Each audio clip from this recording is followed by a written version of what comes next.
Where is the justice? Rufai Oseni blasts Tinubu government over release of Kebbi schoolgirls kidnappers. Rufai, it just a look. Arrest TV journalist Rufai Oseni has criticized the Tinubu government over its handling of the recent Kebbi schoolgirls kidnapping, questioning why the kidnappers were released instead of being arrested. They explain this country to you, say. The outspoken host expressed disbelief and concerns at the authorities' approach to handling bandits and the broader insecurity in the country. So is it that you didn't arrest them, you didn't exchange fire with them, you negotiated with them so that they will go ahead and kidnap another person? Yes, because that's what you are telling them. You did not arrest them, you allowed them to just go freely. So obviously you went to negotiate with them. I don't understand. Just as they have done before, I showed her a righteous disbelief at what is really happening in Nigeria. You left the criminals, the bandits, negotiating with them as if they were business partners, he said. Oseni accused the government of treating criminals leniently and highlighted the lack of accountability in the situation. Yes, they've taken it so lightly, like it's nothing, it's not a big deal. Pointed out that while 24 schoolgirls were freed, the kidnappers faced no immediate consequences. He also questions whether ransom was paid, obviously, and whether the government, despite having superior firepower, should have negotiated at all instead of making arrests. Oseni drew a stark contrast with the government's treatment of Nnamdi Kanu. Exactly. Like that same, why are you not extending that same grace to Nnamdi Kanu? Why? Why are you not extending it to him if you can be so lenient with these ones that are buying people that we can't see? Why are you so lenient? Why are you so lenient with them? And you are not extending that grace to Nnamdi Kanu. He noted that while Kanu was jailed for inciting violence, kidnappers who held victims in captivity were merely negotiated with upon release. Yes. Nnamdi Kanu's offense was saying it, inciting it. He didn't do it. You didn't see him with a gun buying anybody or anything.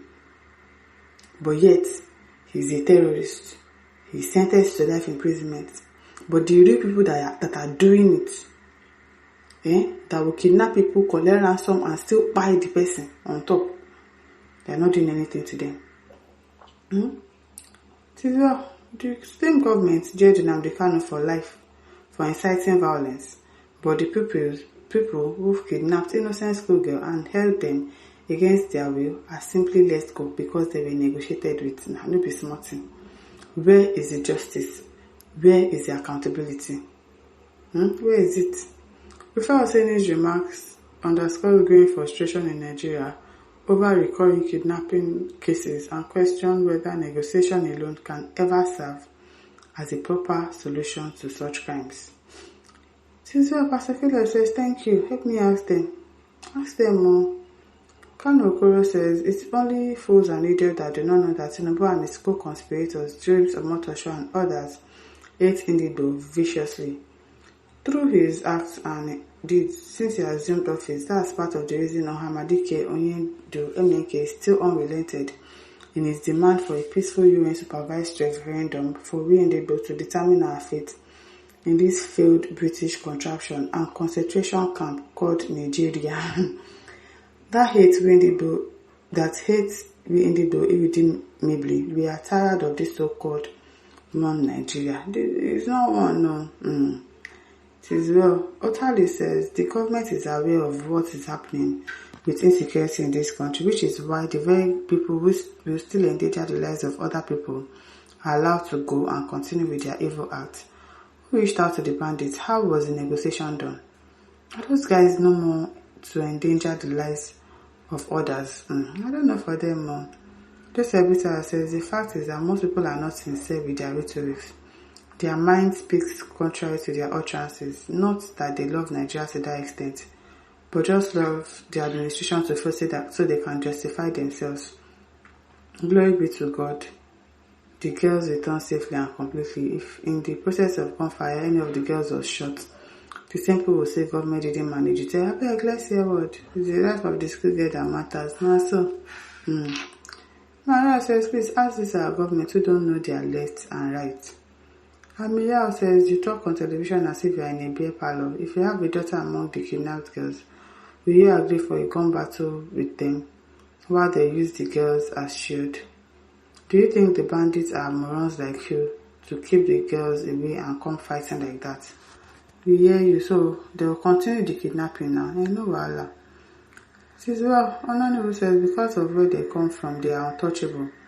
If it were from another tribe, they will blow it out of proportion before Uncle. We know how this thing works. As Ibrahim Suleiman says, to be honest, I have serious doubts about the sincerity of this initiative. Negotiating with terrorists is a recipe for disaster. It sends a wrong signal and encourages more attacks. Of course, they are going to do more, putting the public at greater risk. We need accountability, not appeasement. It is time to expose those supporting these criminals within the government. Sagama says kidnapping is a big business in northern Nigeria. They've turned it to business, so yes, it's a very big business now. It's a big business. My brother, don't bother yourself on this issue. Now your mama says all Hosseini expresses as easy means of tracking down bandits is easier said than done. Hosseini can't see any paragon of wisdom. You are not okay. Claiming to know better than the president. Empty allegation of wisdom claims. Kudos to the president for this single rescue mission. Kudos. Kudos that what? People that are not even serious. I beg. Oscar says kidnapping is kidnapping. A government of a particular nation was once said to have gone to Kenya to kidnap one of his citizens, says so, back to her country.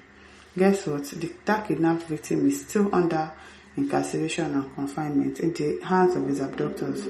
Yet, the same government cannot capture the bandits and kidnappers ravaging our country, a country where bandits are recruited into the military. What a bizarre. What is really bizarre. It is Andrew says, Tinubu and APC are a great shame. The case of the so-called bishops, the mess they created in River State, twice excesses in Abuja, and the mockery of fighting terrorism, including the show of released kidnapped Kebbi schoolgirls, are all pointers of a deep-rooted criminal heart and mind. The criminality that has followed him and his likes from God knows when. His atrocities back in the US and still haunting him in his present misadventures. Ishwara says, I know you would rather wish they were died, but God spared their lives. God spared the lives of bandits. This person is not okay. Yema says, we don't have a president of this country. What we have is a stooge at the seat of presidency. That's just it. And listeners, don't forget to like, to share, subscribe. Thank you for listening. See you some other time. Bye.